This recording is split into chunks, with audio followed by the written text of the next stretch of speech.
অনেক সময় অনেক ধরনের ভিডিওই করা হয়। সো আজকে আমি কিছু সতর্কতামূলক কথা বলবো। সো কেউ আশা করি পার্সোনালি নিবেন না। সো আসসালামু আলাইকুম। আমি স্বর্ণাস ব্লগ থেকে স্বর্ণা বলছি। সো আশা করি সবাই অনেক ভালো আছেন। আলহামদুলিল্লাহ আমিও ভালো আছি। সো একটা কথা বলবো, বাড়ির আশেপাশে বা যারাই বিড়াল কুকুর পালেন অবশ্যই তাকে ভ্যাকসিন দিবেন এবং বিড়াল বা কুকুরের নখ কেটে রাখবেন। কারণ আমরা যে হয়রানির শিকার হয়েছি চাই না এরকম হয়রানির শিকার কেউ হোক। যেহেতু আমাদের বেবিটা আপনারা ভিডিওতে দেখেছেন, অনেক ছোট্ট একটা বেবি।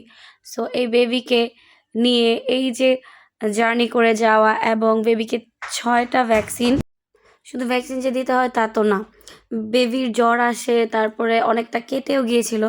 সো একটা কথা বলবো যে যারাই এরকম বেড়াল কুকুর পালেন অবশ্যই পালবেন, এটার বিরুদ্ধে কোনো কথা বলছি না, অবশ্যই পালবেন, কিন্তু ভ্যাকসিনটা শিওর করবেন। কারণ হচ্ছে ভ্যাকসিন যদি না দিয়ে রাখেন বিড়াল কুকুর তো বাসায় থাকে না, পাশাপাশি অন্য যে সকল বাসা আছে খোলামেলা, তো সেই সকল জায়গায় চলে যায়। আর বাচ্চারা তো সবসময় বিড়াল কুকুরের প্রতি একটু আকর্ষণ বেশিই থাকে।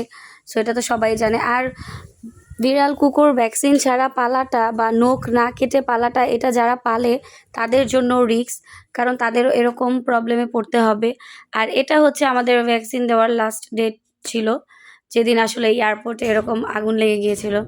সো তখন আমরা রাস্তায় ছিলাম। আর আমাদের যে এই ঘটনাটা হয়েছিল সেটা ছিল অক্টোবর মাসের 10 তারিখ। সো ওই দিন থেকে আমাদের মানে এই সমস্যাটা হয়।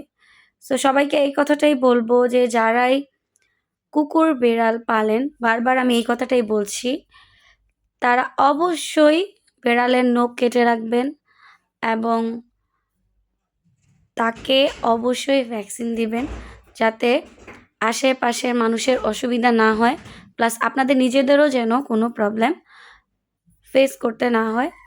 যাই হোক, আমার ভিডিওটা কেউ পার্সোনালি নেবেন না, আমি এই আশাই করব।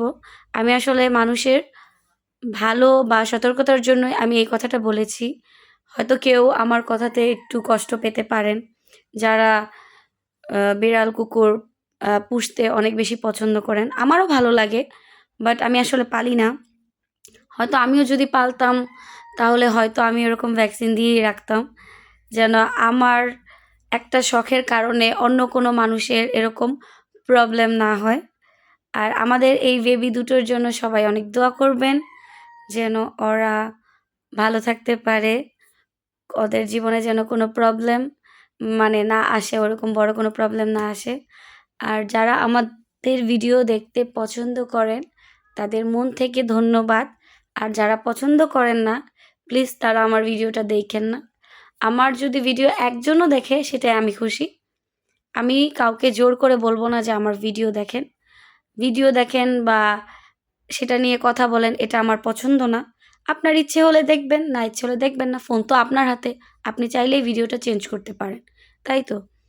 সো ভিডিও শেষে একটা কথাই বলবো, সবাই ভালো থাকেন, আশেপাশের সকল মানুষকে ভালো রাখার চেষ্টা করেন, আমার জন্য দোয়া করেন এবং